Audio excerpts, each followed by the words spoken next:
My name is Daniel Burgess, and today I would like to discuss something that some people might feel very strongly about in both directions. What if I told you that you could play a role in saving the lives of billions? Yes, billions. It's a big number, billions. You're probably thinking, what is this guy talking about? Well, in this case, I'm not talking about human lives. I'm talking about the lives of billions of animals across the world. Every 10 seconds, we kill around 24,000 animals worldwide to process food that we eat. That equates to 7.5 billion animals over the course of a year. Now, I don't know about you, but those numbers are astounding. I mean, it's like astronomical to even consider. So, what do we do about it? Let me start by saying I will not be suggesting that we all become vegans or vegetarians today. I love meat. Hamburgers taste good. Steak tastes good. Bacon is good. What I will be endorsing is something relatively new: meat alternatives. And in particular, I'll be talking about Beyond Meats and Impossible Food. These are two of the groundbreaking companies in the alternative meats market right now at this time. But before we get to the products themselves, let's discuss a few things about meat itself. What is it about meat that we need? Is it the texture? Or is it the taste that we love so much? Or maybe it's just how we were raised? Well, the easy answer to all those questions is yes, yes, and yes. It's it could be all of the above. The texture of food is a bigger deal than you might think. Surely you have heard someone say that they can't eat something like mushrooms or oysters because of the texture. This applies to eating meat as well. There's something about the feel of meats like chicken or steak or hamburger when chewing that is satisfying to most non-vegetarians, according to some surveys. These new meat alternatives promise their products will look and feel like real meat when you're chewing on it, and the majority of the testing would actually confirm that to be true.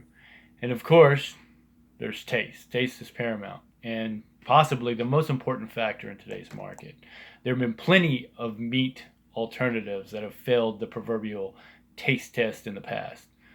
Tofu, veggie burgers, soy burgers, black bean burgers are a few that just pop into your head.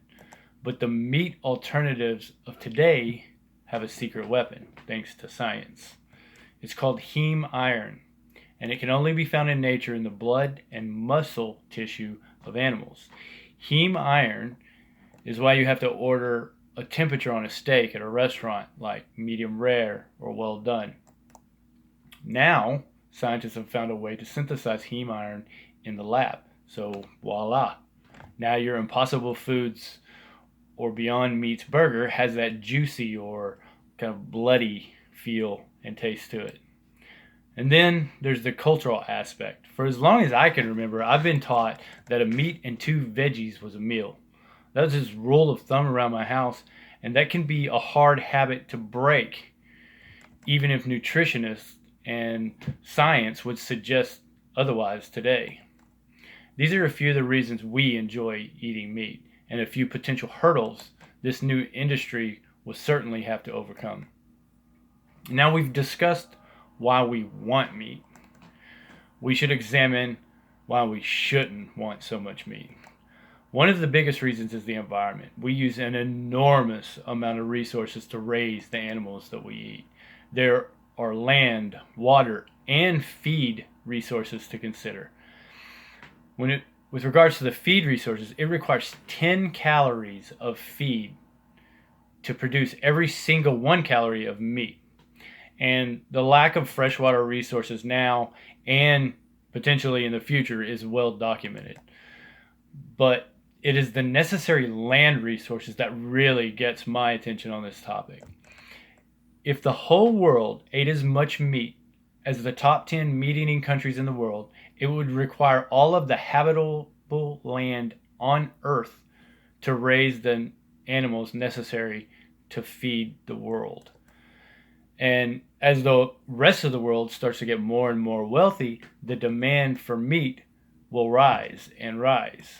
Studies show that if the population and the demand for meat continues to rise at its current pace, we will have to produce as much meat over the next 30 years as we have produced in all of recorded human history. That is a mind-blowing stat, and one that leads me to believe that we cannot sustain the status quo as far as meat and the environment are concerned. But it's not just the environment that's the only issue. Animal lovers could jump in here and bring up to 7.5 billion animals that are slaughtered every year. And they wouldn't have a bad point either. Any number that gets into the billions will catch your eye pretty quick. But there are other issues as well. There are many, many claims of abuse and mistreatment on some of these big animal producing facilities. And if you've ever seen a documentary about one, you would almost surely agree. And then there are the potential health concerns associated with some meats. Chicken, turkey, and fish are widely considered healthy, but red meat, which is the meat Impossible Meats and Beyond Meat are targeting in the market at this time, specifically hamburger meat, have been vilified because studies say they cause cardiovascular disease and cancer. And then there is the infectious diseases that come with eating some meats. Diseases like salmonella, botulism, and mad cow diseases are a few foodborne illnesses that can kill you. Those concerns can all be eliminated with these alternative meats made wholly from plants.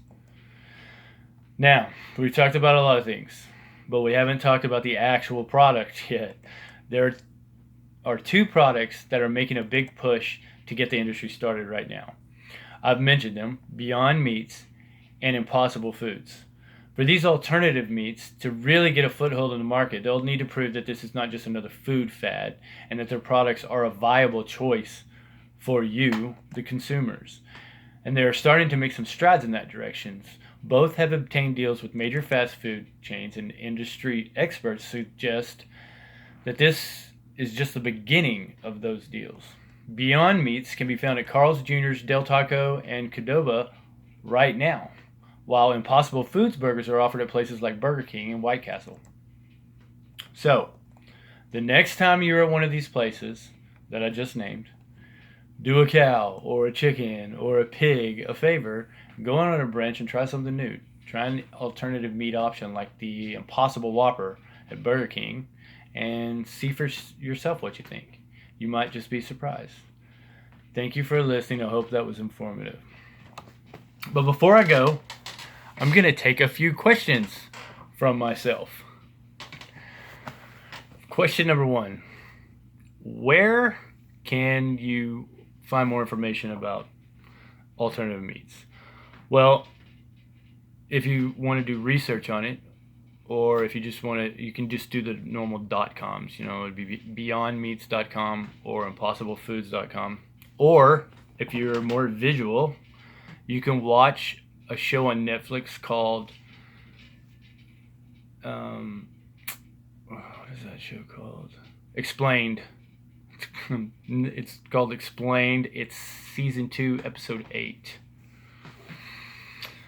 Second question. Are these foods, these alternative meats, healthier than a regular burger? This is an interesting question, actually. I'm glad I asked it. It turns out that they're not so much healthier, even though they are made completely from plants. They're still a processed food, so it's not going to be anything close to like eating a fresh bowl of broccoli or something like that. They still have a lot of sodium in them, but they'll have the same amount of vitamins. Like a burger from Impossible Foods will have generally the same amount of protein as a regular burger would, which is interesting too. Question number 3.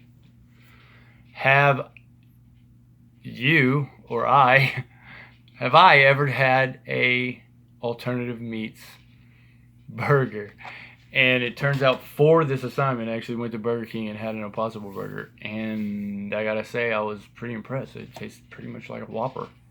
It was really hard to tell any difference. I'm not even so sure I could tell a difference. So there we go. Those are my 3 questions, and I hope you enjoyed it. Have a nice day.